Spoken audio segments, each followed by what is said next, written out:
आवडते काम. काका काका दरवाजा उघडा. दरवाजावर जोरजोरात थाप पडत होती. रंगनाथ हळूहळू उठले, काठी घेतली. अडखळत चालत आपल्या थरथरत्या हातांनी दार उघडले. दारात एक मुलगी उभी होती. त्यांनी रागातच तिला विचारले, काय हवंय? काका, मी सरिता. मला तुमच्याकडून चित्रकला शिकायची आहे, ती उत्साहात बोलली. रंगनाथ एक प्रसिद्ध चित्रकार होते. लहानपणापासून चित्र काढणे हा त्यांचा छंद होता.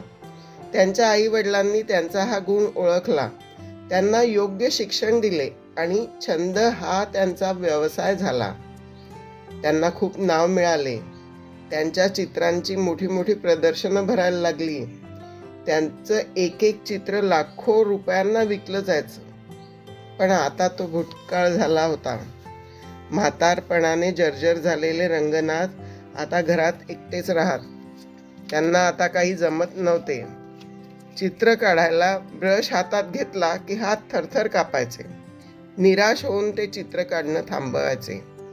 मी काही चित्र वगैरे काढायला शिकवत नाही, तू जा बरं इथून, त्यांनी तिला सांगितले. पण ती कसची? ती होती चिवट. ती म्हणाली, नाही, मला तुमच्याचकडून चित्रकला शिकायची आहे. मी शिकवणार नाही, तू निघ इथून, माझं डोकं खाऊ नको, असे म्हणून त्यांनी सरळ दार लावून घेतलं. पण सरिता हार मानणारी नव्हती. तिने तिचा कॅनव्हास रंगनाथांच्या घराच्या अंगणातच उभा केला आणि तिथेच चित्र काढायला लागली. ती रोज तसं करायची. रंगनाथांच्या घराच्या अंगणात उभं राहून चित्र काढायची. रंगनाथ फक्त खिडकीतून बघायचे. एक दिवस ती चित्र काढत होती. मागून एकदम आवाज आला, बेटा, हा नाही, तो रंग वापर. रंगनाथ बाहेर येऊन तिला सूचना देत होते. सरिताला खूप आनंद झाला.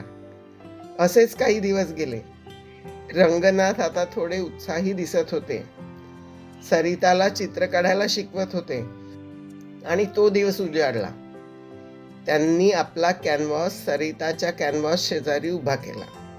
अरे वा काका, आज तुम्ही पण चित्र काढणार का?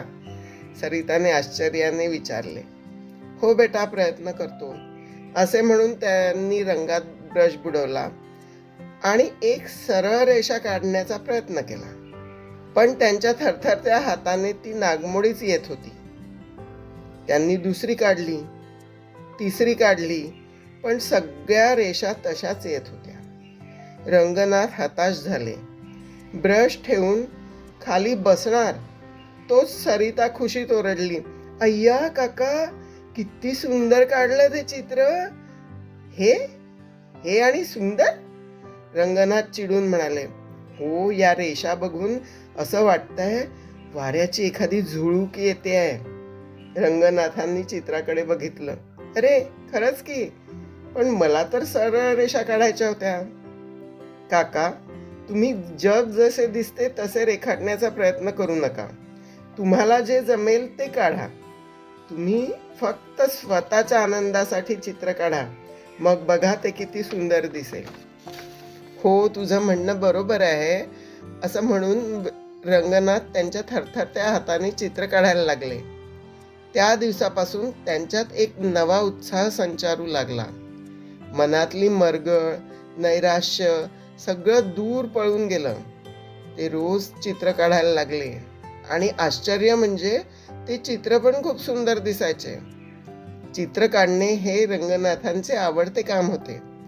ते करायला मिळत असल्यामुळे त्यांची मनस्थिती पालटली. तसेच प्रत्येकाचे काहीतरी आवडते काम असते. ते जर त्याने केले तर त्यांच्यात खूप उत्साह येतो आणि त्यांना खूप आनंद पण मिळतो. मित्रांनो, तुम्हाला जर ही गोष्ट आवडली असेल तर व्हिडिओला लाईक करा व शेअर करा.